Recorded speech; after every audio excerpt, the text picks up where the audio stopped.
ಇಷ್ಟು ವರ್ಷ ಮಾಡಿದವರು, 15 ವರ್ಷ 20 ವರ್ಷ ಮಾಡಿದವರು, ನಾನು ಹೋಗ್ತೀನಿ, ನಾನು ಹೋಗಬೇಕು, ನೀವು ಕೊಟ್ಟಿದ್ದ ಹಣ ಸಾಲದು, ನನಗೆ ಕಷ್ಟ ಇದೆ, ನಾನು ಹೋಗ್ತೀನಿ ಅಂತ ಹೇಳಿದಾಗ ನನಗೆ ಬೇಜಾರಾಗಲಿಲ್ಲ. ಅವರಿಗೆ ಅವ್ರ ಜೀವನ ನೋಡ್ಕೊಳ್ತಾರೆ, ಅವರಿಗೆ ಹಣ ಜಾಸ್ತಿಯಲ್ಲಿದೆ, ಮಕ್ಕಳಿದ್ದಾರೆ, ಮರಿ ಇದ್ದಾರೆ, ನಾನು ಕೊಡೋಕ್ಕಾಗಲ್ಲ ಅಷ್ಟೊಂದು, ಬೇರೆ ಯಾರಾದರೂ ಕೊಡ್ತಾರಲ್ಲ, ಚೆನ್ನಾಗಿರಲಿ, ಅದೆಲ್ಲ ಬೇರೆ ವಿಚಾರ. ಆದರೆ ಒಂದು ಪ್ರಶ್ನೆ ನಾನು ಕೇಳಲೇಬೇಕಾದ್ದು ಕೇಳಿದೆ. ಏನು ಕೇಳಿದೆ?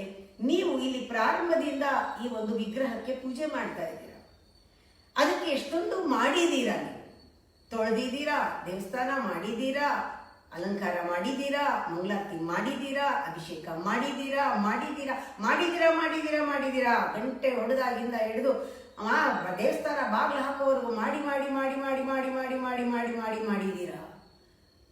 ನಿಮಗೆ ಇವತ್ತು ಹೋಗುವಾಗ ಮಾಡಿದಾಗ ಈ ವಿಗ್ರಹದ ಜೊತೆಗೆ ಸಂಪರ್ಕ ಬರಲಿಲ್ವಾ? ಇಷ್ಟು ಮಾಡಿದಾಗ ನಿಮಗೆ ಭಾವನೆಗಳು ಹೇಳಲಿಲ್ವಾ?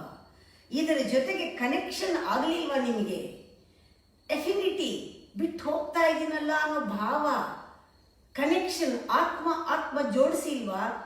ಅಲ್ಲಿ ಏನೋ ಫೀಲಿಂಗ್ ಬರಲಿಲ್ವಾ? ಟಾಟಾ ಮಾಡಿಬಿಟ್ಟು ಹೊಟ್ಟೋಗಕ್ಕಾಗತ್ತಾ? ನಂಗೆ ಆಶ್ಚರ್ಯ ಆಯಿತು ಅವ್ರು ಹೋದಾಗ. ಇದು ಹೌದಾ? ಇದು ಮಾಡೋದಾ?